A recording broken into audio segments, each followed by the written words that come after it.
मोदी जी सोचते हैं कि बिहारियों को चूना लगा देंगे। ये बिहार है, बिहार। हम लोग चूना खैनी में। इस बार आप आइए, आपका स्वागत है प्रधानमंत्री जी, लेकिन 11 साल का हिसाब देना पड़े।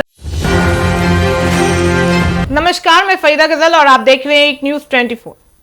आज की बड़ी खबर बिहार से आ रही है, जहां चुनाव से पहले राजनीतिक माहौल गर्मा चुका है। बिहार की सियासत में एक बार फिर हलचल मच गई है। कांग्रेस के वरिष्ठ नेता और पूर्व कांग्रेस अध्यक्ष राहुल गांधी ने बिहार में अपनी वोटर अधिकार यात्रा की शुरुआत की है। इस यात्रा का मकसद है लोगों को वोट देने के अधिकार के प्रति जागरूक करना और चुनावी सुधारों की मांग उठाना। इस मौके पर उनके साथ मंच साझा किया बिहार के पूर्व उप मुख्यमंत्री और राष्ट्रीय जनता दल के नेता तेजस्वी यादव ने। दोनों नेताओं ने संयुक्त रूप से एक रैली को संबोधित किया, जिसमें हजारों की संख्या में लोग मौजूद रहे। राहुल गांधी ने अपने संबोधन में कहा कि देश के लोकतंत्र पर हमला हो रहा है। उन्होंने केंद्र सरकार पर आरोप लगाते हुए कहा है कि आज सत्ता में बैठे लोग संस्थानों को कमजोर कर रहे हैं। चुनाव आयोग से लेकर मीडिया तक हर जगह दबाव बनाया जा रहा है। हमें मिलकर इसका मुकाबला करना होगा। वहीं आपको बता दें, तेजस्वी यादव ने भी मंच से आक्रामक तेवर दिखाए। उन्होंने कहा कि बिहार की जनता बदलाव चाहती है और 2025 का चुनाव इसका सबूत देगा। उन्होंने बेरोजगारी, महंगाई और भ्रष्टाचार के मुद्दों पर केंद्र और राज्य सरकार दोनों को घेरा। तो चलिए आपको विजुअल्स के माध्यम के जरिए दिखाते हैं तेजस्वी ने क्या बोला है। मोदी जी सोचते हैं कि बिहारियों को चूना लगा देंगे। ये बिहार है, बिहार। हम लोग चूना खैनी में रगड़ देते हैं। इस बार आप आइए, आपका स्वागत है प्रधानमंत्री जी, लेकिन 11 साल का हिसाब देना पड़ेगा। देना होगा कि नहीं देना होगा? इतना झूठा प्रधानमंत्री आपने देखा है? नहीं देखा ना? तो बदलना है कि नहीं बदलना इन लोगों को?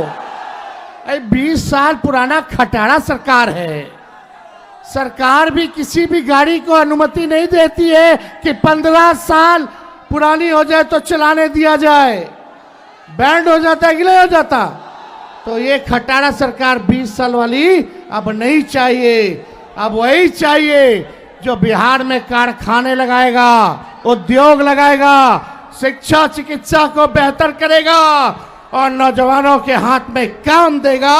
ऐसी सरकार चाहिए जो किसान मजदूर की बात करता हो, गरीबों के उत्थान की बात करता हो। तो जैसा आपने देखा, बिहार के लोग पिछले 11 सालों से प्रधानमंत्री मोदी की सरकार से कई उम्मीदें लगाए बैठे हैं। लेकिन सवाल यह उठता है कि इन 11 सालों में बिहार को वास्तव में क्या मिला। बिहार एक ऐसा राज्य है जिसे विशेष राज्य का दर्जा और विकास पैकेज की जरूरत लगातार महसूस हो रही है, लेकिन केंद्र सरकार ने इसे अब तक लागू नहीं किया है। बिहार में सड़कें, बिजली, स्वास्थ्य और शिक्षा जैसी बुनियादी सुविधाओं में अभी भी काफी कमी है। यहाँ के किसान, मजदूर और छोटे व्यवसायी लगातार आर्थिक संकट में है और रोजगार के अवसर न के बराबर है। प्रधानमंत्री मोदी अपनी भाषणबाजी और जुमलेबाजी के जरिए जाना जाते हैं। चुनाव के समय बड़े बड़े रैलियां और खर्चीले कार्यक्रम से बिहार के लोगों को प्रभावित करने की कोशिश भी की जाती है, लेकिन असल में राज्य के विकास की गति धीमी हो रही है। विशेष राज्य के दर्जे की मांग वर्षों से उठ रही है, क्योंकि इससे बिहार को केंद्र से अतिरिक्त वित्तीय मदद, आयोगों के लिए प्रोत्साहन और रोजगार के अवसर मिल सकते हैं। लेकिन इस दिशा में कोई ठोस कदम नहीं उठाया गया है। विकास के नाम पर कई बार योजनाओं का वादा किया गया है, लेकिन जमीन पर उसका प्रभाव बहुत कम देखने को मिला है। शिक्षा क्षेत्र में सुधार की जरूरत है, क्योंकि स्कूलों और कॉलेजों में अभी भी आधारभूत सुविधाएं की कमी हमेशा से दिखाई देती आई है और राज्य सरकार को मिलकर काम करना होगा, ताकि यहाँ के लोग बेहतर जीवन, रोजगार और सुविधाओं का लाभ वास्तविक रूप से महसूस कर सके। जनता चाहती है कि 11 साल की प्रतीक्षा के बाद अब विकास देखने को मिले, खासकर ग्रामीण और पिछड़े इलाकों में, ताकि बिहार की तरक्की केवल चुनावी वादों तक सीमित ना रहे। तो ये थी आज की बड़ी अपडेट, जहां बिहार में वोटाधिकार यात्रा ने राजनीतिक माहौल को गरमा दिया है। क्या यह यात्रा सत्ता परिवर्तन की दिशा तय करेगी? ये तो जनता का भरोसा फिर एक बार सत्ताधारी दल पर रहेगा। इसका जवाब आने वाले चुनावों में ही मिल पाएगा। फिलहाल बिहार की राजनीति में इस यात्रा ने नई हलचल जरूर पैदा कर दी है। बाकी इस पूरे मामले पे आपकी क्या राय है हमें कमेंट करके जरूर बताएं, और ऐसी तमाम खबरों के लिए देखते रहे एक न्यूज़ 24। हर खबर सबसे पहले सबसे सटीक। वीडियो को लाइक करें, शेयर करें और चैनल को सब्सक्राइब करना ना भूलें। धन्यवाद।